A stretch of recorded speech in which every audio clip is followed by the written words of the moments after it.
ನಿರ್ಮಾಣ, ಕೊಯ್ಲಿನ ನಂತರ ತೋಟಗಾರಿಕೆ ಬೆಳೆಗಳನ್ನು ವರ್ಗೀಕರಿಸಿ ಮಾರುಕಟ್ಟೆಗೆ ಸಿದ್ಧಪಡಿಸಲು ಗರಿಷ್ಠ 2 ಲಕ್ಷದವರೆಗೆ ಸಹಾಯಧನ ನೀಡಲಾಗುವುದು.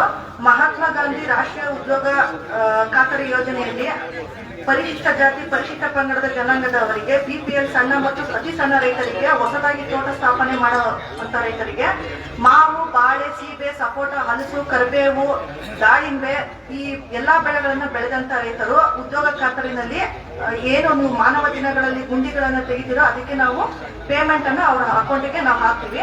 ಅದಾದ ನಂತರ ಕೇಂದ್ರ ಪುರಸ್ಕೃತ ಸೂಕ್ಷ್ಮ ನೀರಾವರಿ ಯೋಜನೆಯಲ್ಲಿ ಹನಿ ನೀರಾವರಿ ಅಳವಡಿಸಿಕೊಳ್ಳುವಂತಹ ರೈತರಿಗೆ ಶೇಕಡ 2 ಲಕ್ಷದ ಪ್ರದೇಶದವರೆಗೆ SC, ST, ಸಾಮಾನ್ಯ ವರ್ಗ ಎಲ್ಲಾ ವರ್ಗದ ರೈತರಿಗೆ ಶೇಕಡ 90ರಷ್ಟು ಸಹಾಯಧನ ನೀಡಲಾಗುವುದು. 3 ಹೆಕ್ಟೇರ್ ಪ್ರದೇಶದವರೆಗೆ ಶೇಕಡ 35ರಷ್ಟು, ಶೇಕಡ 5 ಹೆಕ್ಟೇರ್ವರೆಗೆ ಸಹಾಯಧನವನ್ನ ನೀಡಲಾಗುವುದು.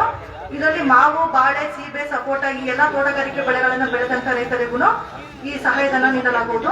ನಂತರ ಮಧುವನ ಮತ್ತು ಜೇನು ಸಾಕಾಣಿಕೆ ಅಭಿವೃದ್ಧಿ ಯೋಜನೆಯಲ್ಲಿ ಮಧುವನ ಸ್ಥಾಪನೆ, ಜೇನು ಪೆಟ್ಟಿಗೆ, ಕುಟುಂಬ, ಸ್ಟ್ಯಾಂಡ್ ಸೇರಿ ನಾವು SC, ST ವರ್ಗದ ಜನಾಂಗದವರಿಗೆ 90ರಷ್ಟು ಸಹಾಯಧನ, ಸಾಮಾನ್ಯ ವರ್ಗದವರಿಗೆ ಶೇಕಡ 50ರಷ್ಟು ಸಹಾಯಧನದಲ್ಲಿ ಇವಾಗ ಕೆಲವೊಬ್ರು ರೈತರಿಗೆ ಪಾಣಿ ಇರುವಂತವ್ರಿಗೆ 10 ಬಾಕ್ಸ್ ಗಳನ್ನ ಫ್ರೀ ಸಬ್ಸಿಡಿ ಇದರಲ್ಲಿ ನಾವು ಅಮೌಂಟ್ ಕೊಡ್ತೀವಿ.